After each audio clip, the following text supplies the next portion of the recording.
Bom dia, boa tarde, boa noite, turma. Tudo bem? Estamos hoje aqui com mais um episódio do Além da Carga, um episódio extra dessa vez e muito especial aqui nesse ambiente, né, meio imperial, romano, aqui no estúdio do G4 Class. E nós vamos falar de alguns temas aqui muito importantes e, como eu sempre falo, nunca estou sozinho. A gente traz pessoas de peso aqui que são especialistas no assunto para trazer conteúdo de qualidade para vocês. E hoje vou ter que ler porque o currículo do cara é grande, é muita coisa, mas hoje nós estamos aqui com esse cara que é CEO da THX Group, uma holding. Essa holding foi eleita em 2022 uma das 3 empresas mais inovadoras do estado do Paraná. O cara também é palestrante, possui um podcast sobre empreendedorismo. Empreender é Hype, é o nome do podcast, distribuindo insights práticos obtidos ao longo dos 20 anos dele de carreira como empresário, inovação, liderança, alta performance. E não bastasse tudo isso, ainda é embaixador aqui do G4 Club. Isso aí, um dos maiores grupos de empresários desse país. Nada mais, nada menos que Laurence Tataren. Pronunciei certo? 100%. Show de bola. Laurence, prazer estar falando com você. Cara, muito animado para esse episódio do Além da Carga. E para a gente começar, queria que falasse rapidamente sobre você e um pouco da THX, o pessoal conhecer o que de fato a THX faz, o que vocês entregam, né? E o tempo de mercado, que eu sei que recentemente fez aniversário. Legal. Cara, primeiramente, obrigado e da oportunidade de estar trocando uma ideia com você sobre o nosso segmento, né? Que é um segmento tão desafiador. Estou há 21 anos já na logística.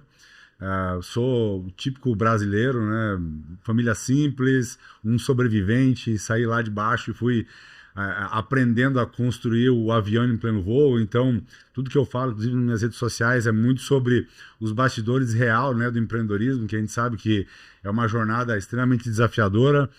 Em 2010, resolvi pular na piscina com os tubarões e empreender nesse país que é tão complexo, né, de verdade gerar riqueza. Sim. Então, abri a empresa em 2010, a gente acabou de completar 15 anos agora, dia 19 de novembro. A empresa nasceu, uma empresa tradicional. O meu sonho era ter um barracão, um pátio cheio de caminhões, videozinho institucionais dos caminhões dando pela BR, cara, esse era o meu sonho grande. Até que em 2017 decidi pivotar o modelo de negócio para o modelo de economia compartilhada, vendi todos os caminhões que eu tinha, barracão, etc. E me tornei uma empresa completamente asset light. Hoje a gente não tem nenhum caminhão mais e mesmo assim carregamos no ano passado 28.842 cargas em 9 estados, entregamos em 21 estados. Esse a gente vai bater mais ou menos 31 mil cargas carregadas, né, até o final do ano. Mas o fato é que a gente aprendeu a ser uma empresa cada vez mais eficiente, cada vez mais leve, e esse ano a gente vai bater esse número de cargas carregadas com menos de 50 funcionários, muito pautado naquilo que a gente transformou a nossa empresa, que é uma empresa de tecnologia. Então a gente continua fazendo aquilo que uma transportadora tradicional faz, que é levar a carga do ponto A para o ponto B, mas com muita tecnologia embarcada e 100% projetado no modelo de métodos ágeis. Legal, com eficiência, né? Sem dúvida. Laurence, acredito que tudo isso não vai só de encontro com a tecnologia, né? A gente fala aqui nos podcasts de alguns episódios que eu sempre comento que é um PPT e eu não estou falando de PowerPoint. Uhum. Pessoas, processos e tecnologia por último. Que nesses 15 anos, né, de THX, você consegue enxergar como o papel fundamental da liderança nesse setor que é tão dinâmico, tão desafiador, estressante, né, que é o setor logístico aqui no Brasil. Como é que você enxerga a liderança, o impacto dela, qual que é o papel dela de fato hoje dentro do transporte, para que a gente entregue tudo isso que você está falando que a THX entrega, e a Transfast também tem uma linha de pensamento bem próxima à THX. Legal. A primeira coisa que tem que ficar muito claro é que tecnologia só vai potencializar aquilo que você já é. Então, se você faz um monte de coisa errada, se os seus processos não são redondos, ela só vai acelerar as merdas que dá na tua empresa. Então, tecnologia, ela de verdade, ela é o último passo. Eu entendi nos últimos anos que o meu principal ativo, ele vai embora pro elevador e volta no dia seguinte, que são as pessoas. Então a gente é uma empresa muito voltada para a cultura. Eu brinco que eu não tenho um time, eu tenho uma seita. Se eu mandar os moleques matar lá, eles matam. Então é um negócio muito legal que a gente criou. E respondendo a tua pergunta, eu acho que o principal desafio, principalmente para o nosso segmento em termos de liderança, é entender que o mundo e o mercado estão mudando. Então, eu com certeza tenho visto principalmente nos últimos 2 anos, que tem muita empresa extremamente tradicional, consolidada, que tem histórias lindas morrendo. Morrendo porque não estão entendendo, não estão conseguindo enxergar a transformação que o mercado está passando. Não, está atropelando. Então, eu acho que o nosso principal desafio nesse momento é entender para onde que o mundo está indo e tentar levar nossas companhias para esse caminho, sabe? Então, de verdade se desconstruir para construir empresas que estejam adaptadas ao novo modelo de mercado e aquilo que a indústria, né, que é o nosso ICP, vai exigir. Cara, legal.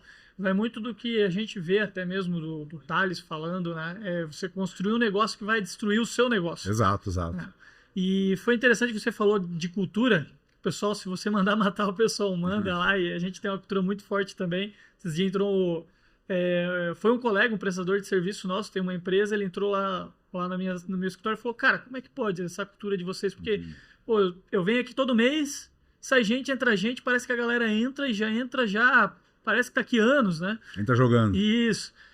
Como é que é hoje para você essa dinâmica de colocar cultura, a importância, como vocês conseguem isso, visto que também, e não é muito diferente de nós, tem muita a parte da terceirização, né? Então terceiriza lá na ponta, o motorista, são agregados, muitas pessoas operando o negócio. Eu sempre falo que o transporte passa por muitas mãos. Sim. Né? Não depende só do Lawrence, do teu líder, nem só do teu analista, depende de várias mãos. E muitas vezes até de uma mão que você não controla, que seria o pessoal que está recebendo a mercadoria, pode ferrar alguma coisa. Mas como é que é isso para a parte de cultura? Como é que tu passa isso para o teu time e até de alguma forma para esses terceiros? Então a primeira coisa que você entender é o seguinte, você precisa clusterizar a análise de cultura da tua empresa. Falando de time primeiro, cultura forte, cultura pujante, ela é excludente. Ela vai expurgar muita gente da tua empresa. E isso tem que estar muito preparado, sabe, para que isso aconteça. Você pega o próprio G4, é um exemplo que o turnover deles é alto porque eles têm uma cultura que, cara, é porrada, sabe? Eles não entregam o resultado do jeito que eles entregam à toa. Eles têm de verdade uma cultura que, cara, não é todo mundo que aguenta, que suporta. Mas aquele cara que aguenta, ele sai dali muito fortalecido. Então, a primeira coisa, quando você fala de time, é entender que a cultura ela é reflexo do líder. Então, exemplo não é a melhor forma de ensinar, é a única, Matheus. Então, você precisa, de fato, tá preparado para viver aquilo que você vai cobrar do teu time. Eu não cobro do meu time nada que eu não esteja disposto a fazer. Então, você quer que teu time estude, você vai ter que estudar mais. Quer que teu time seja responsável e honesto, cara, você nunca vai poder falhar nesses valores. Então, acho que essa é a premissa básica. Aí, quando você fala da porta para fora, digamos assim, que são os teus fornecedores, acho que a primeira coisa é ser extremamente empático. E daí é empático se colocando no lugar do cara sendo ele. Motorista é uma classe muito sofrida, eles são pouco escolarizados, eles são muito vulneráveis. Então, assim, a vida deles não é fácil. Então você precisa achar formas de facilitar a vida dele. Uma coisa que eu entendi é que no final do dia, quando um caminhão chega lá para realizar uma entrega, não foi o seu João que chegou, não foi a THX que chegou, foi a VEG, foi a Coca-Cola, foi o Café Três Corações. Então eu entendo que eu preciso carregar essas marcas dos meus clientes em cima dos meus caminhões. Então eu preciso achar uma forma de mostrar para o motorista que a responsabilidade dele é justamente representar essas marcas. Então eu tento pegar aquilo que é a expectativa dele, que é as coisas que precisam de fato serem contempladas na vida dele. Então eu tento facilitar a vida desse cara, mas jogando para ele essa responsabilidade e ao mesmo tempo essa oportunidade, né, de estar representando grandes marcas do mercado. Muito bom, muito bom. E eu acredito que nesses 15 anos você teve algumas lições na liderança da THX, né? E o que o transporte te ensinou? Aquelas que só quem vive hoje o chão da operação logística no Brasil sabe, né? E quem está, né, nós que temos a cadeira maior, nós sabemos o peso, a responsabilidade que é e as dores que nós enfrentamos diariamente, os problemas, né? Quais são as maiores lições hoje na liderança da THX que você pode compartilhar aqui conosco? Legal.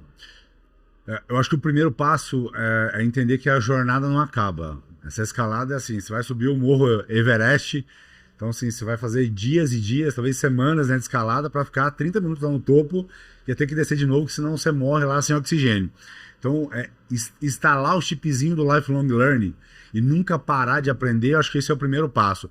Tem uma frase que eu gosto muito do Alvin Toffler, que ele fala assim: que o analfabeto do século XXI não é aquele que não sabe ler e escrever, é aquele que não sabe aprender, desaprender para reaprender.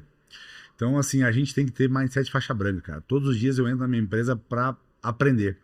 E eu aprendo com o meu cliente, eu aprendo com o meu time, eu aprendo com os meus erros. Então é ter humildade intelectual para saber que você está só ainda no caminho da jornada, que você não chegou em lugar nenhum. Acho que esse é o primeiro passo.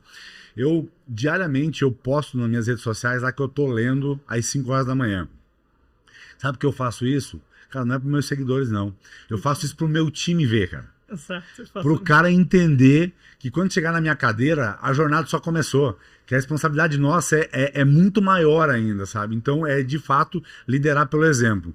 E uma outra coisa que assim, para mim, ficou muito latente nesses anos, que foi um aprendizado para mim, que talvez tenha sido o mais forte, é que eu preciso ser o basilar emocional da minha empresa. Então, assim, eu não posso exigir do meu time que segure os rojões, cara, que a gente segura. Então, eu tenho que ser o fator de equilíbrio. A minha mulher fala que eu me tornei um cara chato, mas na verdade eu só me tornei um cara maduro e equilibrado, sabe? Eu, numa escala de emoção de 0 a 100, eu vivo entre 40 e 60. Então, nada me emociona demais, mas também nada me deprime. Então, a gente tentar se manter equilibrado, de fato, assim, um pouquinho mais linear na parte emocional é extremamente importante. Daí, cuidar da saúde, ter uma condição física legal para conseguir suportar a pressão, estar cercado de gente boa é extremamente importante, ter bons mentores que você possa, o cara que já está em outro patamar, que você possa ligar e pedir um feedback, uma ajuda também é extremamente importante. Então eu acho que a liderança, assim, não tem uma bala de prata, são várias pequenas coisas que quando você acaba aglutinando isso, transforma você num líder de verdade, forte, um cara capaz de levar a tua companhia para um outro patamar. Legal. Cara, eu concordo 100% contigo. E esses dias eu estava conversando com uma seguidora dela, falando sobre o exemplo, né? Eu postei uma foto também, lendo um livro que falava. E é engraçado. Eu falo isso pro meu time de líder lá, que é o seguinte, cara. O básico, se fazer o básico, já está à frente, muito à frente. Sem dúvida. Né? E algo que o pessoal precisa entender, e eu sei que tu fala isso, e eu já vi você falando isso, é que atrás do CNPJ tem um CPF. E aí é o cara cuidar da alta performance, praticar algum esporte, cara, ser diferente. Porque é o exemplo que tu vai trazer pro teu time, né? Não adianta tu exigir, como tu falou, que teu time entregue A, tu tá entregando C. Tem que entregar A+. A++ pros caras seguirem um exemplo, né? Então, muito bacana isso, muito, muito mesmo. Mas eu quero falar de um assunto aqui que eu acho que você já se deparou algumas vezes, que a gente sabe que no nosso setor, alguns clientes às vezes ficam com algum receio, né? Quando a gente fala de terceirização. Eu entendo, porque infelizmente a gente sabe que, assim como tem muita transportadora boa, mas como em qualquer outro setor que tem muitas empresas boas naquilo, tem algumas que são muito ruins e acabam, às vezes, num modelo de negócio, trazendo uma má credibilidade para aquele modelo do negócio, né? E falando sobre terceirização, né, a gente vê que a THX hoje se especializou e é 100% terceirizado. O que você enxerga hoje? Quais são os maiores benefícios? E, de fato, quais são os riscos que se pode ter hoje pensando numa operação totalmente terceirizada? Para a gente tirar desmistificar, né, na cabeça do cliente, quem está nos ouvindo, que a terceirização hoje é comum, acontece com qualquer transportadora. Eu sempre falo isso. A gente pega as maiores transportadoras do Brasil, terceirizam hoje. Então, o pessoal precisa entender. Hoje a gente tem mais de 1 milhão de táxis no Brasil. Então, o Brasil depende da terceirização. Sim. O que você pode falar sobre isso? Vamos lá. eu tô no mercado há 21 anos. Né?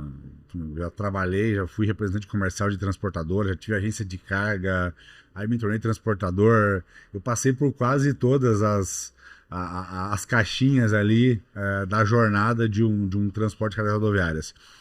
E quando eu abri a empresa, tinha duas perguntas que sempre faziam. Primeiro, assim, quem eram os seus clientes? Então, eu tinha maior dificuldade, estava começando, não tinha clientes. E quantos caminhões você tinha? Hoje em dia, cara, não tem mais essa pergunta. O cliente, né, o nosso ICP, o distribuidor ou indústria, ele não está mais preocupado com quantos caminhões você tem, com raríssimas exceções. Eu diria para você assim que talvez a maior fragilidade que tem de você trabalhar no modelo que nem eu, 100% terceirizado, é que você está muito exposto à oscilação de valores de mercado.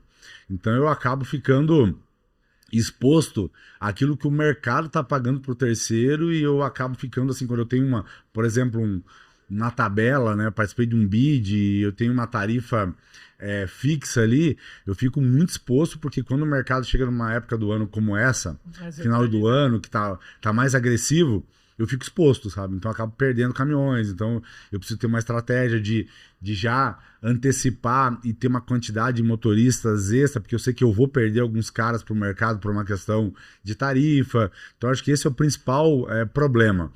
E eu acho que o grande ganho disso é capilaridade. Então eu coloco um caminhão em 12 horas em qualquer lugar no Brasil, para qualquer lugar do Brasil. Eu acho que isso é um grande ganho. E o segundo é velocidade para atendimento de momentos sazonais, assim, de volumes sazonais. Então, por exemplo, o cara que só tem frota própria, se ele tem 100 caminhões, ele bate no teto de atendimento, né, quando ele bate os 100 caminhões, ou quando o caminhão dele está longe, ele não consegue atender. E eu acho que essa capacidade de atender ali volumes no final do mês, numa época de Black Friday, no final do ano, ou numa safra, né, como é o segmento que vocês atuam, eu acho que isso é o grande ganho de você trabalhar com um terceiro. Então, acho que tem os prós e os contras de qualquer modelo de negócio. Show de bola. E como faz para garantir a qualidade? Né? A qualidade, compromisso, alinhamento com esses terceiros. O que hoje vocês fazem para que, como você falou, né, lá na ponta, o cliente do nosso cliente está enxergando o nosso cliente. Sem dúvida. Né? Mas para isso acontecer com qualidade, a gente precisa, de alguma forma, implementar o máximo possível uma cultura, um senso de qualidade, de responsabilidade naquele terceiro que está ali carregando aquele produto. Como é que vocês fazem isso hoje? Cara, são pequenos detalhes, são ajustes muito finos, assim, que eu acho que faz essa diferença. O primeiro ponto de novo, tratar muito bem o motorista para ele ter medo de ser bloqueado em carregar com a gente. Então, assim, eu tento cuidar muito do motorista, eu tento pagar o mais rápido possível, pagar o melhor frete possível, então eu tento fazer um negócio para o motorista ser muito bom. A ponto dele, assim, ele não querer perder a oportunidade de carregar com a gente por conta de uma merda que ele vai fazer, sabe? Então, ele sabe quais são as regras, então, antes de todos os embarques, a gente faz um onboarding ali, passando para o motorista por videoconferência, quais são todas as exigências do cliente, o que ele precisa fazer, o que ele não pode fazer. A gente manda lá as regras básicas, né, de segurança, quais EPIs que ele tem que usar, porque para cada cliente, né, isso varia, regras de carregamento, etc, etc, etc. E uma outra coisa que a gente faz é assim, não adianta, motorista quando dói no bolso, o cara vai cuidar mais, sabe? Então, eu tenho uma regra lá que uma parte do faturamento do motorista para ele fazer aquilo que é o básico, que é levar a carga de ponto A para ponto B, e uma outra parte é baseado na performance que ele tem. Então é ele fazer o trajeto que foi acordado, ele dar os follow-ups durante todo o momento que foi acordado, ele tá lá com garantir que o celular dele vai ter crédito, né, para ter internet, eu conseguir rastrear o cara, que o rastreador dele vai estar funcionando, que ele não vai ter reclamação do cliente. Então eu coloco uns triggers, uns gatilhos que fazem ele ganhar mais se ele atingir todos esses pré-requisitos. Funciona muito bem. E assim, voltando lá naquilo que eu falei um tempo atrás, daquela pergunta de, quem são seus clientes?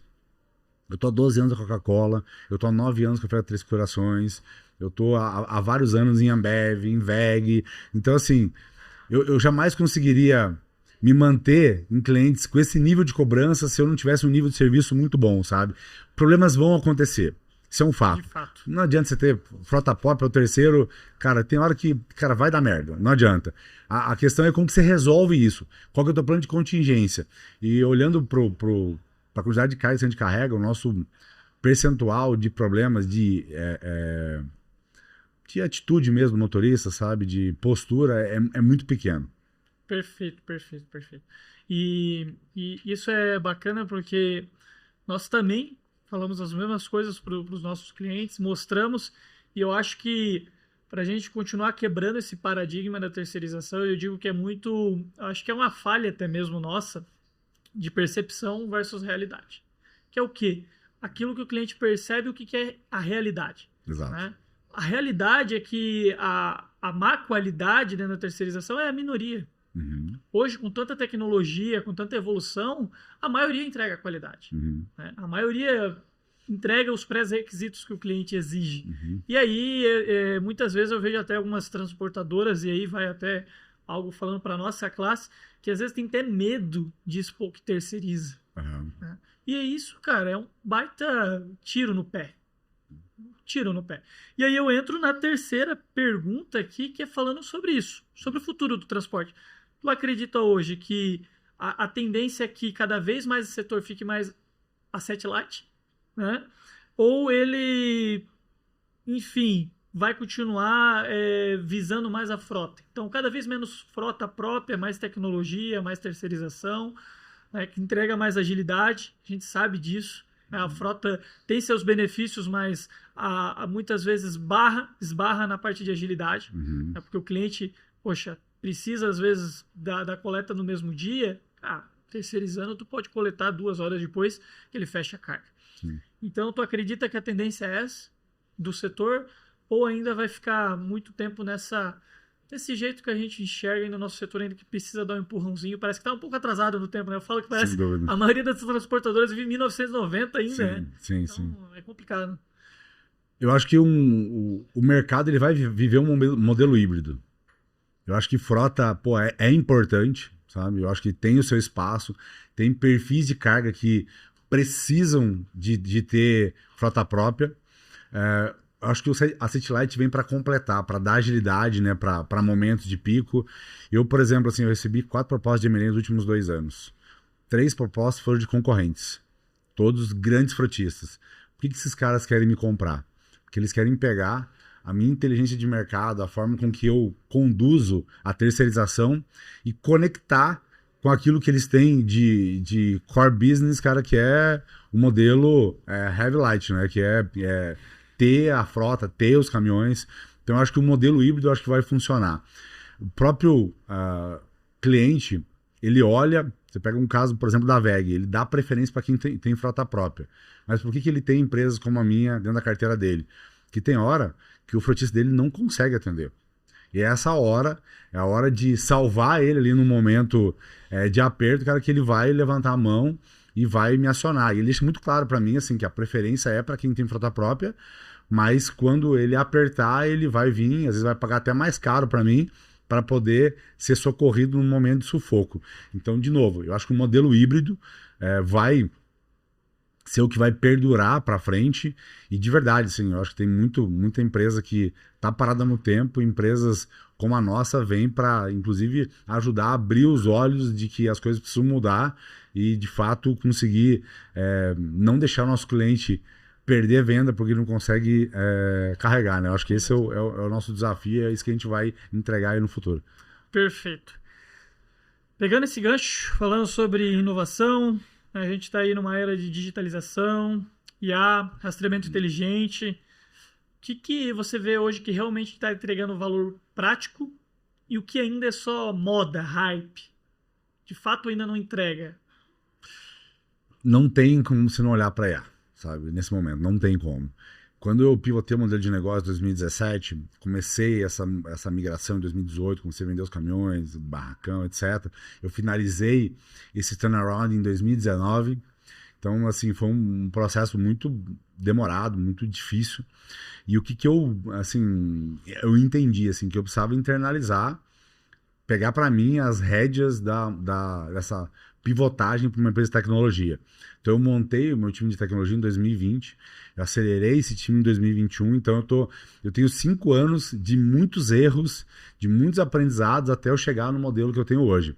E o fato é o seguinte, eu fui o cara que eu criei plataforma robusta, que eu codei pra caramba e tal, e hoje eu sou muito mais plug and play do que codando, sabe? Então, todas as nossas soluções, elas são low code ou no code, eu não faço mais aplicativa, não faço ferramentas robustas, eu de fato coloco meu time de dev, hoje a gente está com 7 pessoas no meu time de desenvolvimento, para um time de 50 é um time até que grande, e o que eu faço? Eu coloco o meu dev lá dentro do setor, então eu tenho um dev que está lá na área comercial, eu tenho um dev que está no setor de operações, eu tenho um dev que está lá no financeiro, ele conhece muito o dia a dia daquele setor, né, daquela seção ali, daquele pilar ali da minha empresa, e ele faz soluções muito práticas para acelerar o dia a dia do meu colaborador. Então, o trabalho do meu desenvolvedor é dar velocidade para o meu time. Tecnologia, ela é um exoesqueleto. Ela é como se fosse assim, eu transformo o meu colaborador num ciborgue. Cara, como que eu faço o meu colaborador trabalhar mais rápido, errar menos? Como que eu consigo supervisionar o que ele está fazendo? Então, assim, eu primeiro eu quero entender o porquê, cara, qual é o objetivo daquela solução, daquela ferramenta que a gente vai criar para depois eu autorizar que seja criado. Hoje eu não... só pra você ter uma ideia, é muito interessante, cara, que às vezes, enquanto está funcionando lá, eu nem sabia, cara, que alguém tinha dado ideia, que o negócio... É bom esse sentimento, né? Cara, é animal, cara, significa que a empresa tá andando sozinha. Então, assim, às vezes eu chego, cara, quando eu vejo uma ferramenta, cara, o que é isso aqui? Cara, isso aqui, cara, eu nem sabia disso, o negócio tava dando faz 2 meses, sabe? Mas, de fato, a gente conseguiu colocar lá um modelo que o meu time dá ideia dentro do Kaizen, aí a gente vai lá, testa muito rápido, corrige muito rápido e daí bota o negócio para rodar, entendeu? Fechou. Cara, muito bom, muito bom. Pra gente, pra pergunta final, e depois a gente encerra, o que o Laurence, 15 anos de THX, 21 anos de logística, pode dar de conselho para quem lidera uma transportadora hoje? Aquele que possivelmente ainda está tradicional e quer se modernizar. Qual é o conselho que você daria aqui para o nosso pessoal? Monte de tecnologia interna. Crie uma vertical olhando para o motor 2, né, para o motor do futuro, porque se você continuar analógico, você vai morrer. A indústria quer conversar com empresas que estejam conectadas, cara, com um mundo novo. Não é para olhar para o futuro, é olhar para o presente. O presente você só vai conseguir se manter competitivo e até representativo se você conseguir dar velocidade para aquilo que o teu time está fazendo, dar visibilidade para o teu cliente. Então, ou você se digitaliza já, ou você vai morrer, e não é daqui 10 anos não, é daqui 2, 3 anos, sabe? Então, é olhar para a tecnologia, é tentar colocar esse elefante dentro da tua loja de cristal, porque vai ser muito complicado. Você, provavelmente, assim, você vai perder muita gente nesse processo, que tem gente que não vai se adaptar, mas é se mexer rápido e se digitalizar, porque senão você vai morrer. Senão o mercado vai engolir, né? Exatamente. Já está engolindo. Já tá, com certeza. Então, a gente vai aqui para nossa finaleira. Vamos encerrar. Quero agradecer por ter aceitado o nosso convite. O meu prazer foi todo meu. Cara, um prazer, aprendendo muito contigo aqui nesse podcast. E é uma referência no nosso setor. E para o pessoal que quer te seguir, o pessoal que quer acompanhar teu podcast também. Eu já vi lá, acho que uns 2 episódios, cara, muito bom. Legal. Então, como é que o pessoal pode te achar? Legal. Mais uma vez, muito obrigado aí da oportunidade de bater esse papo. Me coloco à disposição em outros momentos, né? Espero que um dia você vá lá também no meu podcast para a gente poder bater um papo e conhecer um pouquinho da tua história, né, como empreendedor, né, e da sua empresa. Para quem quer me acompanhar, eu tô bem ativo nas redes sociais, então tem lá o Instagram, Laurence Tatari, LinkedIn também, Laurence Tatari, YouTube também como Laurence Tatari e o meu YouTube e Spotify do podcast Empreender é Hype, que eu também tenho uma página lá de cortes lá no Instagram, que é o Cortes do Hype. Então eu vou deixar todas as minhas redes sociais, aí depois o Matheus coloca ali na legenda para vocês poderem poder me contactar também. Qualquer dúvida, qualquer ideia que vocês queiram trocar, eu sou super acessível, então é só me chamar lá e a gente vai trocar uma ideia. Mais uma vez, muito obrigado pela oportunidade, Matheus. Que isso, foi um prazer. Então é isso, pessoal. Estamos aqui finalizando mais um episódio do Além da Carga. Essa é a nossa ideia, trazer coisas que vai muito além disso, que só... O pessoal muitas vezes só enxerga o que o Laurence falou, né? A coleta no ponto A, a entrega no ponto B. E a logística é muito grande, envolve muitas coisas, muitos braços, muitas mãos, e a gente quer, de fato, com educação, conteúdo de qualidade, trazer inovação para esse setor que precisa se movimentar e evoluir, como outros setores no Brasil têm evoluído. Então, siga a gente, né? No YouTube, se inscrevam. Então, lá no canal da Transfest, se inscreva no nosso canal, acompanhe todos os podcasts. Nós lançamos mensalmente podcast com diversos assuntos sobre o setor. Siga nas redes sociais Transfest Log para você também saber quando vai sair um novo episódio. Lá no nosso Instagram também produzimos conteúdos, né, pílulas através de Reels, com conteúdos informativos para o setor. Então tenho certeza que vai agregar para você.